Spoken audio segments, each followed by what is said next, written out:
Hello friends, how are you?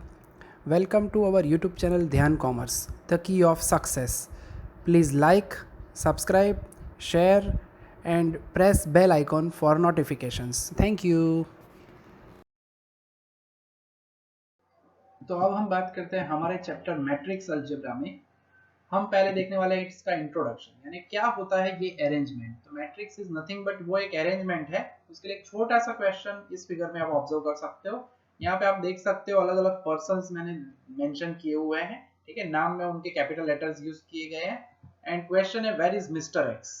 तो आपको वैसे तो दिख ही रहा है कि सामने ही है मिस्टर एक्स, कहीं पे लिखा हुआ है एक्स, मगर अगर उसे अरेंजमेंट वाइज मैथमेटिकली कहना है तो हॉरिजॉन्टली जो है वो मानी जाती है हमारी रोज। हॉरिजॉन्टल यानी आडू जो है ना रो कहवाय, ठीक है।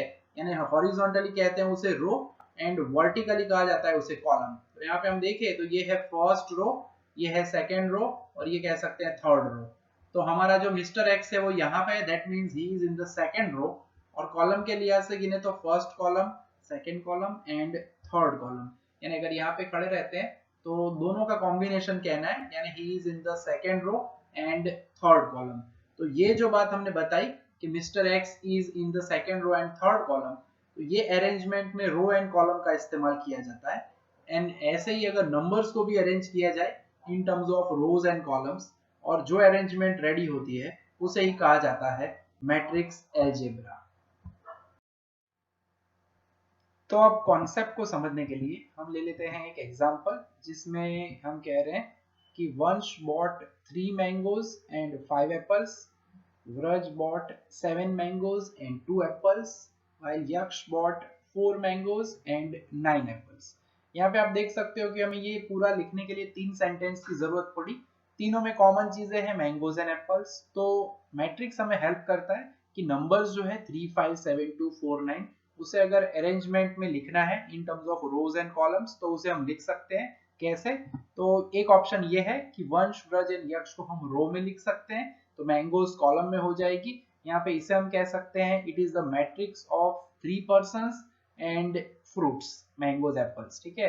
या फिर दूसरा ऑप्शन है कि मैंगोज एंड एप्पल्स को हम रोज में लिख सकते हैं, तो वंश व्रज एंड यक्ष जो है वो कहाँ पे होंगे? कॉलम में। तो ये जो रेडीमेड आपको दिख रहे हैं बॉक्सेस के अंदर हमने नंबर्स अरेंज किए हैं, इस अरेंजमेंट को कहा जाता है मैट्रिक्स। तो ये हमने एक एग्जांपल के ऊपर से समझा कि मैट्रिक्स को लिख सकते हैं दो तरह से यहाँ पे फिलहाल। अब हम देखने वाले हैं मीनिंग ऑफ अ मैट्रिक्स। तो अब हम देखेंगे मीनिंग ऑफ मैट्रिक्स। जैसा कि हमने आगे एग्जांपल में तो समझ लिया है कि मैट्रिक्स यानी कुछ और नहीं, उसमें हम नंबर्स को अरेंज करते हैं in terms of rows and column. तो उसका मीनिंग भी यही कहता है that a matrix is an arrangement of numbers in rows and columns. अब जनरल में बात करें तो mn नंबर्स कह रहे हैं। If mn numbers are arranged in a rectangular array of m rows and n columns, then it is called a matrix of order m by n। अब ये m by n या m cross n पढ़ा जाता है, यानी generalisation में यहाँ पे हम बात कर रहे हैं। तो उसके अंदर नोटेशन की अगर बात करेंगे तो in writing a matrix it is usual to enclose this arrangement by big brackets like rectangular bracket, circular rounded bracket और curly bracket, ठीक है। तीन टाइप के ब्रैकेट यूज होते हैं। एंड नोटेशन वाइज अगर कहे तो मैट्रिक्स को नोटेशन में कैपिटल लेटर्स ABC से यूज किया जाता है, ठीक है।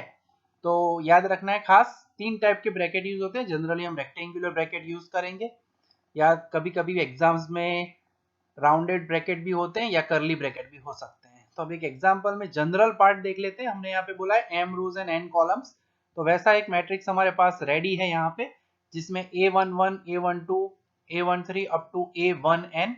यहाँ पे हम जो जनरल मैट्रिक्स ऑब्जर्व कर रहे हैं उसके अंदर हमारे पास m रोज है और साथ साथ में हम कह रहे हैं जैसे कि n कॉलम्स है। यानी अगर हम यहाँ पे बात करें तो रो का मीनिंग होता है हॉरिजॉन्टल पार्ट। तो अगर ये पहला एलिमेंट कहे हम A11 तो हम कह सकते हैं it is in the first row and first column. A12 अगर मैं कहता हूं तो उसे हम कह सकते हैं first row and second column. A13 means row number 1 ही है। पहली पूरी लाइन में आप देख सकते हो कि पहला डिजिट जो है, पहला नंबर है वो 1 है, वो इंडिकेट करता है रो को। दूसरा जो डिजिट है वो इंडिकेट करता है column, first column, second column, third column and nth column. यानी उसी तरह से अगर आप बात करते हो AM3 तो वो ये m नंबर की रो है और थर्ड नंबर की कॉलम, एंड यहाँ पे आप कहते हैं तो AMN means mth row and nth column, जैसे कि हम यहाँ पे ऑर्डर में भी कह चुके हैं। ठीक है, तो इस तरह से मैट्रिक्स को समझ सकते हैं। पहला नंबर याद रखना है, फर्स्ट डिजिट जो है वो मेंशन करता है रो को, फर्स्ट रो में पहला A1 1 ही है सभी में, सेकंड रो में A2 2 ही है, उसके बाद सेकंड डिजिट जो है वो कॉलम को मेंशन करता है। ठीक है, तो अब आगे बढ़ते हैं हम। तो इसमें हम और एक पॉइंट कहना चाहते हैं that individual quantities like A11 A12 A13 up to AMN सभी जो अंदर हैं बॉक्स के अंदर, उनको कहा जाता है एलिमेंट्स ऑफ द मैट्रिक्स। और ये एलिमेंट्स ऑफ द मैट्रिक्स है जिसमें यहाँ पे नेचुरली अभी अभी मैंने कहा जैसे कि ऑर्डर के बारे में, तो a matrix of m rows and n column is said to be of order m by n। और अगर ऑर्डर के बारे में कहना है तो जो ऑर्डर है वो जनरली मैट्रिक्स में यहाँ पे नीचे लिखा जाता है, यहाँ पे कॉर्नर पे m बाय n करके हम लिख सकते हैं। ठीक है, सिंपली अगर हम कहें तो यहाँ पे हम लिख सकते हैं m बाय या m क्रॉस n। ठीक है, तो ये हुआ ऑर्डर ऑफ द मैट्रिक्स के बारे में बात। तो जनरल मैट्रिक्स है ये, 3 रो 3 कॉलम तक के मैट्रिक्स हम ऑब्जर्व करेंगे अगर रो कॉलम सेम है तो। ठीक है, तो अब हम आगे बढ़ते हैं कुछ इंपॉर्टेंट डेफिनेशंस में।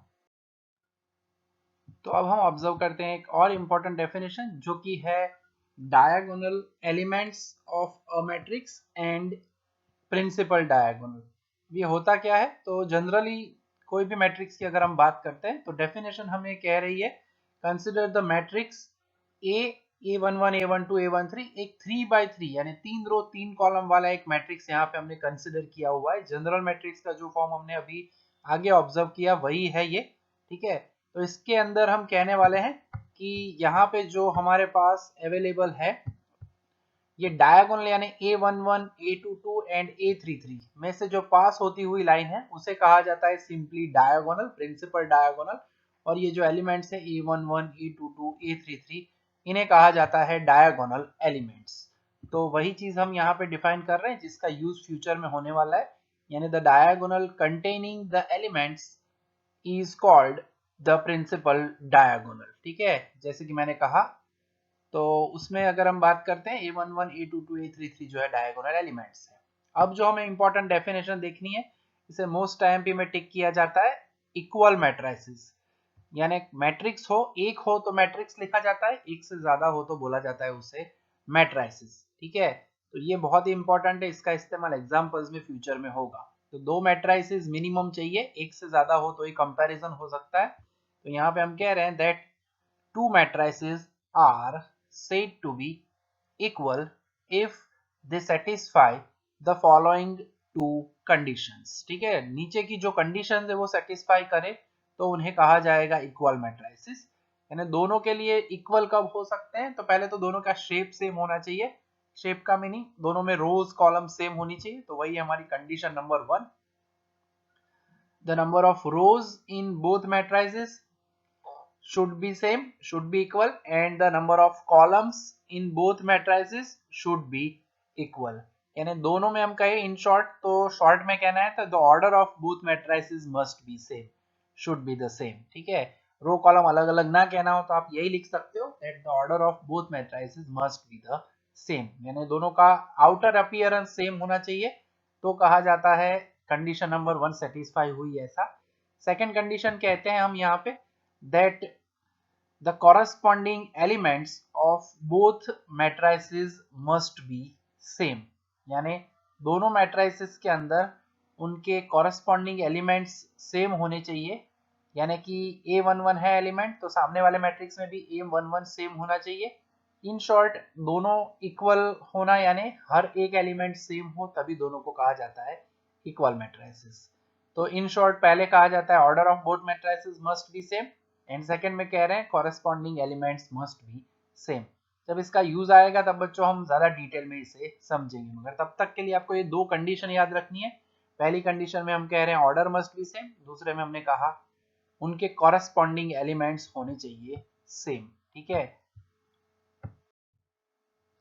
तो अब हम देख रहे हैं एक बहुत ही इंपॉर्टेंट डेफिनेशन जो कि है मैट्रिक्स अलजेब्रा में बहुत ही ज्यादा इंपॉर्टेंट, जिसका नाम है ट्रांसपोज ऑफ अ मैट्रिक्स। ये ट्रांसपोज का मीनिंग क्या होता है, तो पहले मीनिंग समझ लेते हैं, फिर मैं इसको एग्जांपल के साथ समझाता हूँ। If we interchange rows and columns of a matrix, then the mu matrix so obtained is known as the transpose of a matrix A, and it is denoted by A T और A dash।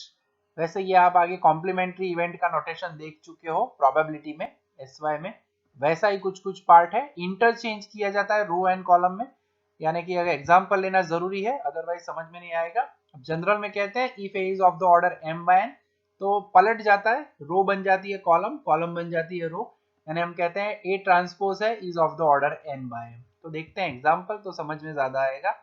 For example अगर ए matrix हमारे पास है, ये जो matrix है यहाँ पे आप देख सकते हो कि 3 रोज है। रो यानी नेचुरली हमने पहले भी कहा हुआ है हॉरिजॉन्टल पार्ट, यानी पहली रो है, एक रो जिसमें 4 एलिमेंट है, दूसरी रो एंड तीसरी रो, यानी पहले मैट्रिक्स ए का ऑर्डर अगर कहना है तो इसमें 3 रोज है एंड कॉलम में 1 2 3 4, यानी इसका ऑर्डर कहना है तो हम कह सकते हैं 3/4। अब ट्रांसपोज में होगा क्या, तो हम फर्स्ट रो को कन्वर्ट करेंगे as first column, second row को कन्वर्ट करेंगे as second column and third row को कन्वर्ट करेंगे as third column.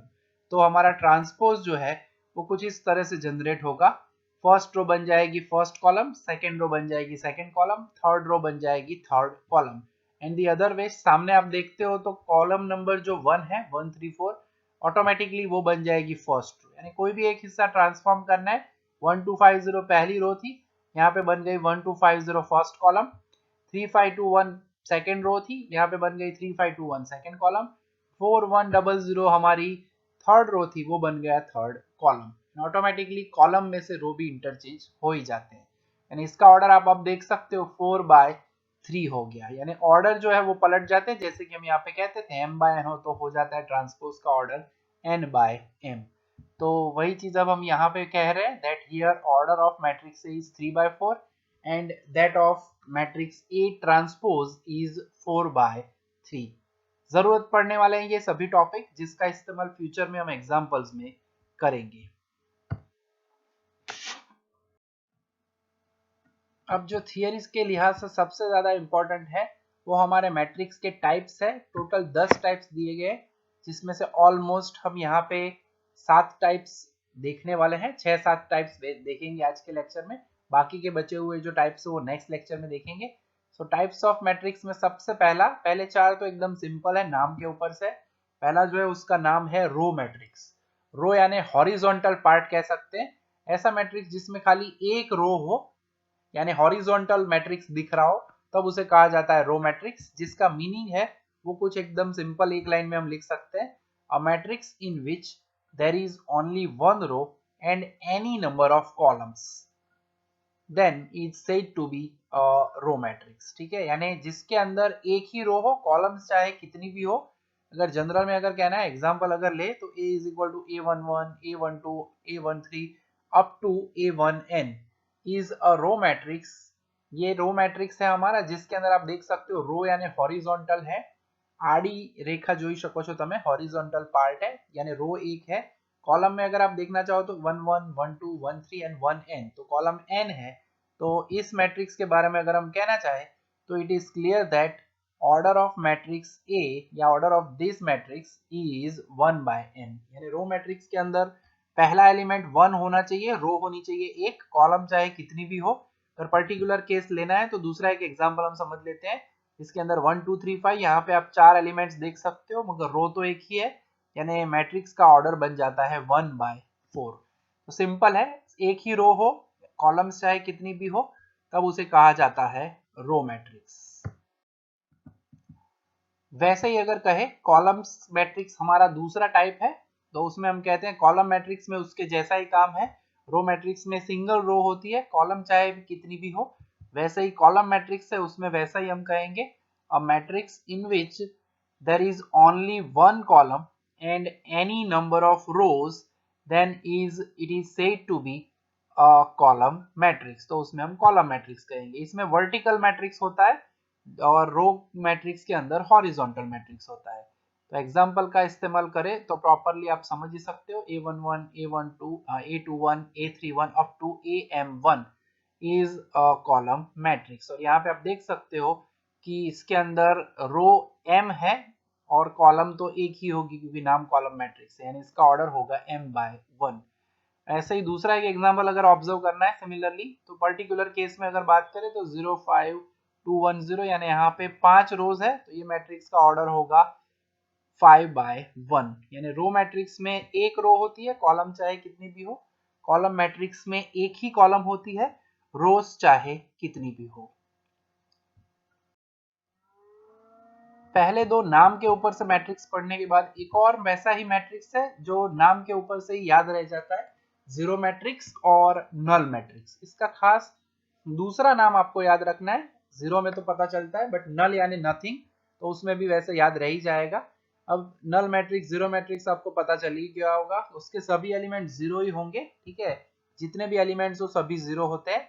If all the elements of a matrix are zero, then it is said to be a null matrix or a zero matrix। सभी element zero होने चाहिए, चाहे कितनी भी रोज लिखो, कितनी भी कॉलम्स लिखो, सभी 0 0 0 हो तो उसे कहा जाता है जीरो मैट्रिक्स। तो एग्जांपल में यहाँ पे हम देख सकते हैं 4 जीरो दिख रहे हैं, यानी 2 रोज एंड 2 कॉलम्स है, यानी this is a null matrix of the order 2/2।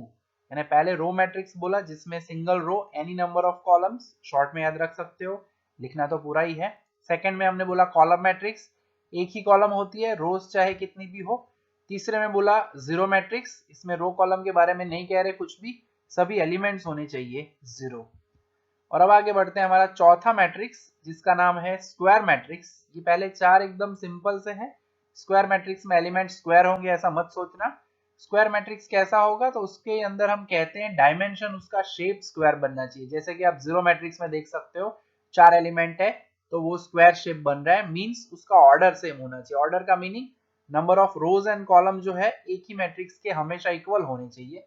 तो मीनिंग हमारा वही कहता है हमें, that a matrix in which number of rows and number of columns are equal, then it is said to be a square matrix। यानी जिसमें number of rows and columns same हो उस मैट्रिक्स को कहा जाता है स्क्वायर मैट्रिक्स। एग्जाम्पल तो मैंने अभी कहा ही है।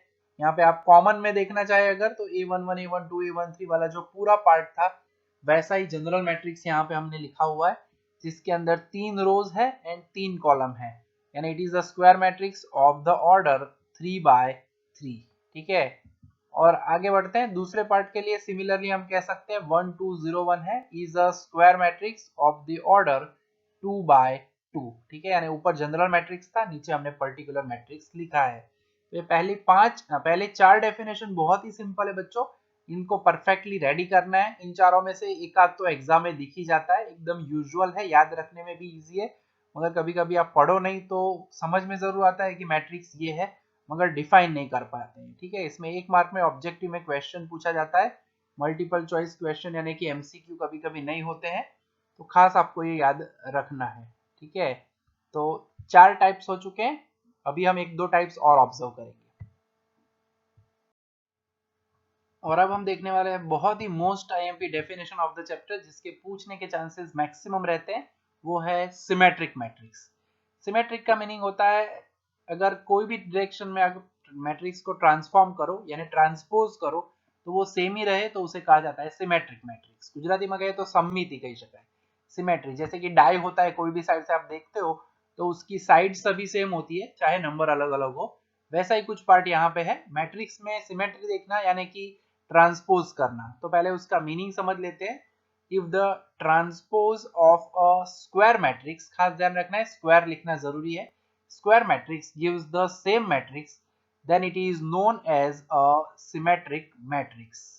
यानी कि अगर मैट्रिक्स के जनरल एलिमेंट के बारे में कहे तो मैं अभी एग्जांपल में ही समझाऊंगा, मगर जनरल सिस्टम में कहा जाता है that for a symmetric matrix aij यानी कि element of ith row and jth column is equal to element of jth row and ith column that is equal to aji। यानी रो में से कॉलम में कन्वर्ट किया जाए तो भी वही मैट्रिक्स रहे तब उसे कहा जाता है सिमेट्रिक मैट्रिक्स। तो एग्जांपल लेंगे तो ज्यादा फीलिंग आएगी। 1 2 3 2 4 5 3 5 6, यहाँ पे आप ऑब्जर्व कर सकते हो कि 2 एंड 2 जो दिख रहा है रेड कलर है, 3 ग्रीन कलर है एंड 5 जो है वो आप देख सकते हो जैसे कि ब्राउनिश कलर है। ठीक है, तो ये कलर सेम क्यों है? तो क्योंकि ये प्रॉपर्टी है कि ए आई जे, यानी डायगोनल की बात हम नहीं कर रहे।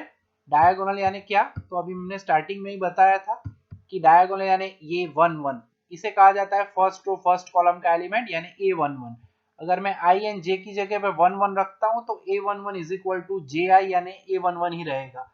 सिमिलरली A22 और A33 यानी डायगोनल एलिमेंट्स के लिए कंडीशन की कोई आवश्यकता नहीं है, मगर अगर मैं यहाँ पे 2 के पास इस जगह पे खड़ा रहता हूँ तो it is the first row and second column, यानी I की जगह पे मैं 1 रखूं, J की जगह पे मैं 2 रखूं, तो वो होगा A12 is equal to A21। यानी कि उसे हम अगर लिख के दिखाएं तो हम लिख सकते हैं पहली condition A12 is equal to A21 यानी कि वो होगा 2। यानी कि रो का नंबर 1 था, कॉलम का नंबर 2 था, ट्रांसपोज करते हैं तो रो बन जाती है कॉलम, यानी 1 जो है वो हमारी रो थी वो अब कॉलम बन जाती है, और यहाँ पे सेकंड नंबर है A12, 2 जो है वो कॉलम का नंबर है वो बन जाता है रो। तो वो आंसर सेम मिलता है। उसी तरह से यहाँ पे आप खड़े रहते हो तो first row and third column कहा जाएगा, रो नंबर 1 कॉलम नंबर 3। तो उसके लिए हम कहते हैं A13 is equal to A31, जो कि आप देख सकते हो ग्रीन कलर में 3 है। उसी तरह से बाकी बचे हुए दो एलिमेंट्स के बारे में कहे तो ये 5 एलिमेंट है और ये 5 है। 3 डायगोनल के लिए तो कोई कंडीशन की जरूरत नहीं होती, यानी ये जो एलिमेंट है वो हम कह सकते हैं second row and third column, यानी कि कंडीशन है A23 is equal to A32। ठीक है, दैट इज 5। यानी अगर ये एलिमेंट्स की पेयर्स इक्वल हो दैट मींस ये 2 एंड 2, ये दोनों एलिमेंट A12 A21, 3 एंड 3 यानी A13 A31 एंड 5 एंड 5 यानी A23 is equal to A32, तब उस एलिमेंट को हम, उस मैट्रिक्स को हम कहते हैं symmetric matrix. In short, transpose किया जाए और मैट्रिक्स वही का वही रहे तो उस मैट्रिक्स को कहा जाता है सिमेट्रिक मैट्रिक्स। वैसी एक और डेफिनेशन आज के लेक्चर में हम देखने वाले हैं जो कि है स्क्यू सिमेट्रिक मैट्रिक्स की, और एक छोटा सा एग्जांपल भी ऑब्जर्व करेंगे। तो सिमेट्रिक मैट्रिक्स की इंपॉर्टेंट डेफिनेशन समझने के बाद अब हम ऑब्जर्व करने वाले हैं हमारी बहुत ही इंपॉर्टेंट डेफिनेशन जो कि है स्क्यू सिमेट्रिक मैट्रिक्स। थोड़ा सा अलग सा पार्ट है, हट के पार्ट है। सिमेट्रिक और स्क्यू सिमेट्रिक में थोड़ा फर्क क्या है तो वो मैं समझाता हूँ पहले और फिर एग्जांपल देखते हैं। If in a square matrix Aij is equal to minus of Aji, that is the element of ith row and jth column and jth row and ith column are equal in magnitude but opposite in sign, then matrix is known as a skew symmetric matrix। यानी आगे वाले condition में Aij is equal to Aji था, transpose करो तो रो और column interchange होते थे और मैट्रिक्स वही रहता था। यहाँ पे फर्क है क्या? तो एलिमेंट्स थोड़े से बदल रहे हैं और इसकी वजह से ये ज्यादा इंपॉर्टेंट हो जाता है हमारा मैट्रिक्स स्क्यू सिमेट्रिक। ऑब्वियसली इसमें खास याद रखना है डायगोनल में कंडीशन सॉलिड रह जाती है। Each diagonal element of skew symmetric matrix must be 0, यानी A11 A22 A33 A subscript में कोई भी रो नंबर कॉलम नंबर हो वो हमेशा सेम होना चाहिए, यानी वो होगा 0। ठीक है, कंपल्सरीली डायगोनल एलिमेंट 0 हो तो ही स्क्यू सिमेट्रिक मैट्रिक्स हो पाता है। तो एग्जांपल देख लेते हैं। सिमेट्रिक और स्क्यू सिमेट्रिक में फर्क इतना है कि यहाँ पे डायगोनल एलिमेंट्स जो है वो सभी के सभी 0 होने चाहिए। सिमेट्रिक में कोई कंडीशन नहीं थी यहाँ पे डायगोनल एलिमेंट्स के ऊपर, जबकि स्क्यू सिमेट्रिक में ये तीनों सेम होने चाहिए।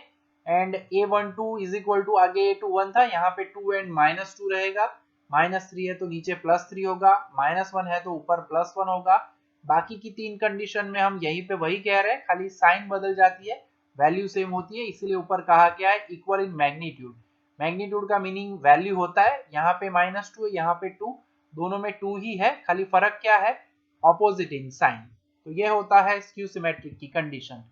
तो वही हम कह सकते हैं that A12 is equal to -A21, A13 is equal to -A31 and A23 is equal to -A32। तो ये रहती है हमारी कंडीशन। ठीक है, अब एक छोटा सा एग्जांपल देख लेते हैं जो कि हमारा सिमेट्रिक स्क्यू सिमेट्रिक मैट्रिक्स से रिलेटेड है, क्योंकि ऑलमोस्ट 6 टाइप्स और आगे 3 डेफिनेशन देख चुके हैं, 9-10 डेफिनेशन हो चुकी है। सभी आपको कॉपी करके प्रॉपरली तैयार करके रखना है, क्योंकि इन्हीं में से थियरी पूछी जाती है, डेफिनेशन ही है, कोई बड़ी थियरी मैट्रिक्स चैप्टर में नहीं है और इसका इस्तेमाल एग्जाम्पल्स में भी होगा। तो प्रॉपरली आपको होमवर्क भी अच्छे से सबमिट करना है with in the given time, ठीक है। और वो तो आपको पता ही है क्योंकि हम आगे से ये सिस्टम में पढ़ ही रहे हैं, ठीक है। तो अब देख लेते हैं एक एग्जाम्पल और फिर आज के इस लेक्चर को हम कंप्लीट करेंगे। तो अब हम इम्पॉर्टेंट डेफिनेशंस को देख चुके हैं, टाइप्स ऑफ मैट्राइसिस को। तो एक आध छोटा सा प्यारा सा सम देख लेंगे और फिर हमारे आज के इस लेक्चर को कंप्लीट करेंगे हम, ठीक है। तो ऑब्जर्व कर सकते हैं मैट्रिक्स अलजेब्रा बहुत ही प्यारा चैप्टर है हमारा, जिसके अंदर अब हम जो देखने वाले हैं वो है हमारा सम नंबर 54, ठीक है। जैसे कि अभी हमने आगे ही टाइप्स ऑब्जर्व किए हैं, तो उसी से रिलेटेड है symmetric and skew symmetric matrix, उससे रिलेटेड एग्जाम्पल हमारा है ये।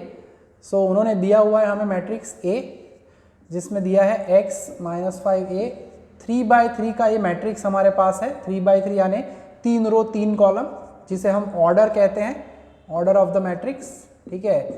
पहला नंबर है वो मेंशन करता है नंबर ऑफ रोज, दूसरा नंबर है वो इंडिकेट करता है नंबर ऑफ कॉलम्स, और पूरा कॉम्बो पैक कहा जाता है ऑर्डर ऑफ अ मैट्रिक्स, ठीक है। क्वेश्चन नंबर 1 क्या है हमारा, तो पहले वो ऑब्जर्व कर लेते हैं।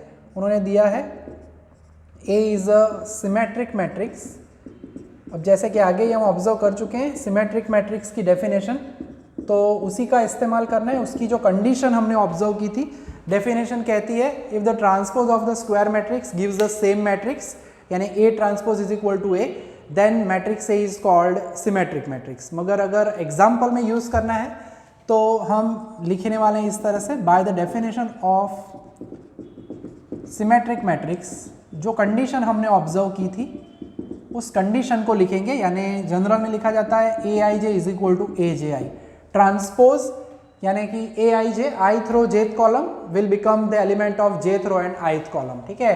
उसमें 3 पर्टिकुलर केसेस हमने देखे थे, A12 is equal to A21, then A13 is equal to A31 and last में आया था A23 is equal to A32। As diagonal elements में A11, A22 एंड A33, उसके लिए यहाँ पे 11, 11, 22, 22, A33, A33 दोनों साइड सेम होगा, यानी डायगोनल एलिमेंट्स की बात सिमेट्रिक मैट्रिक्स में नहीं होती। बाकी बचे हुए एलिमेंट्स के लिए ये कंडीशन है हमारे लिए फर्स्ट रो सेकेंड कॉलम, ये हमारी फर्स्ट रो है, row number 1, row number 2, row number 3, और कॉलम नंबर 1 है, हमें चाहिए कॉलम नंबर 2। टेक्निकली A12 यानी फर्स्ट रो सेकेंड कॉलम वाला एलिमेंट, यानी कि हम कहेंगे -5 is equal to element of A21, 21 यानी पहला नंबर इंडिकेट करेगा रो को, दूसरा नंबर इंडिकेट करेगा कॉलम को, second row and first column, यानी वो जो एलिमेंट है वो होगा B। यानी टेक्निकली हम कहें तो हमें सबसे पहले मिल रहा है B, ठीक है। अब आगे बढ़ते हैं, A13 एंड A31, ठीक है। 13 यानी first row third column, first row third column यानी A देख सकते हो आप स्मॉल a, और थर्ड रो फर्स्ट कॉलम यानी क्या होगा 3, ठीक है। अल्टीमेटली अगर उसे हम मेंशन करें, अगर दिखाना है तो मैं थोड़ा कलर चेंज करता हूं तो फीलिंग आएगी। So A and 3, this is the element of first row third column and this is the element of first second third row and first column, ठीक है। तो ये कॉन्सेप्ट थोड़ा सा ध्यान रखना है, जिससे हमें A की वैल्यू मिल गई है इजीली, ठीक है।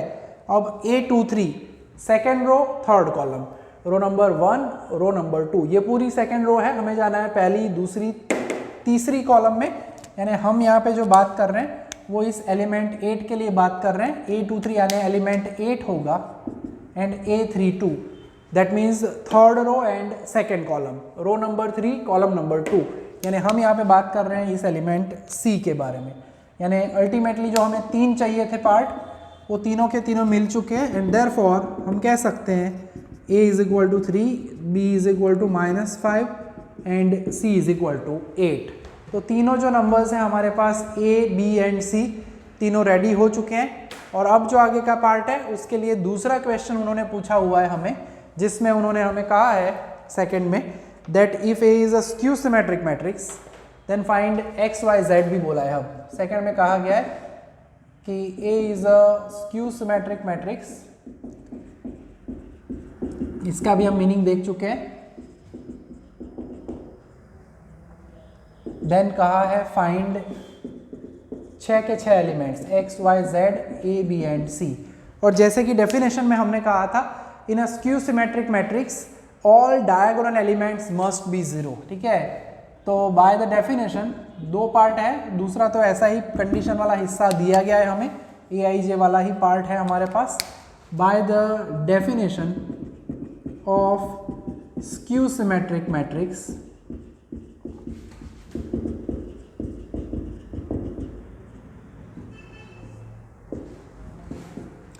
डेफिनेशन का इस्तेमाल करें तो हम कहते हैं all diagonal elements must be zero. ठीक है, यानी डायगोनल एलिमेंट्स यानी a11, a22, a33 that must be zero. 1 यानी first row first column, second row second column, third row third column. Ultimately x is equal to y is equal to z is equal to zero. यानी compulsory याद रखना है, skew symmetric matrix में diagonal elements हमेशा क्या होंगे? Zero. ठीक है, और उसके बाद हमारी डेफिनेशन कहती है, यही पार्ट है, ए आई जे इज इक्वल टू माइनस ए जे आई होता है इसके अंदर, दूसरी कंडीशन जो हमारे पास है बाय डेफिनेशन जो कहते हैं। यानी खाली फर्क इतना पड़ता है कि एलिमेंट्स जो है यहाँ पे -5 है, तो ये b -5 नहीं होगा, वो +5 होगा। अल्टीमेटली हमारी कंडीशन के ऊपर से हम ये ढूंढते हैं, a12 is equal to -a21, a13 is equal to -a31 and a23 is equal to -a32। ठीक है, तो पूरा पार्ट हमारा कुछ इस तरह से है। फर्स्ट रो सेकेंड कॉलम यानी कि -5 इज इक्वल टू, यहाँ से सीधा लिखो तो भी चल जाएगा, यानी b की वैल्यू क्या मिलेगी? 5। सिमेट्रिक में दोनों सेम होते हैं, स्क्यू सिमेट्रिक में ऑपोजिट साइन वाले, बाकी कोई फर्क नहीं है। देन सेकंड में a13 a है, दिस इज -3। ठीक है, a एंड -3 एलिमेंट्स वही है। a23 यानी 8 इज इक्वल टू -c, यानी हम कह सकते हैं c इज इक्वल टू -8। ठीक है, तो c की वैल्यू रेडी हो चुकी है हमारी आंखों के सामने। ठीक है, तो अब काम क्या करना है, हम कह सकते हैं कि देयरफॉर हमारा x is equal to 0, y is equal to 0, z is equal to 0, a की वैल्यू मिल रही है -3, b की वैल्यू मिल रही है 5, c की वैल्यू मिल रही है -8। ठीक है, तो बहुत ही प्यारा सा सम था। आगे बहुत सारा थियरी का पार्ट देखा हमने, डेफिनेशंस टाइप्स देखे, तो थोड़ा सा ये कुछ एक आध एग्जाम्पल हो तो हमें फीलिंग अच्छी आती है। एंड यस, आपके लिए श्योरली मैं होमवर्क भी दूंगा। ठीक है, होमवर्क के अंदर एक इलस्ट्रेशन है सेम इसके जैसा, और कई बार ऐसे सम पूछे भी जा चुके हैं, तो आप खास करोगे। 72 का F है, वो आपको करना है, सॉरी 72 का F नहीं,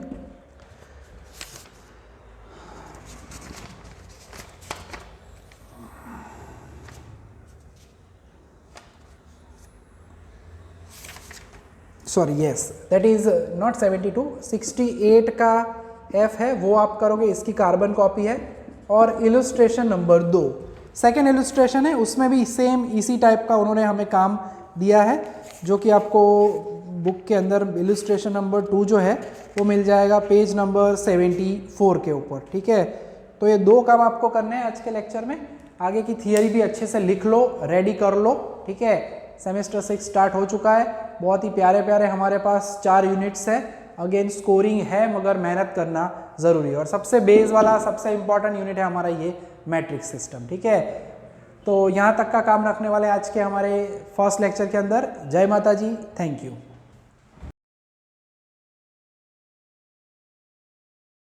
Please like, subscribe, share and press bell icon for notifications.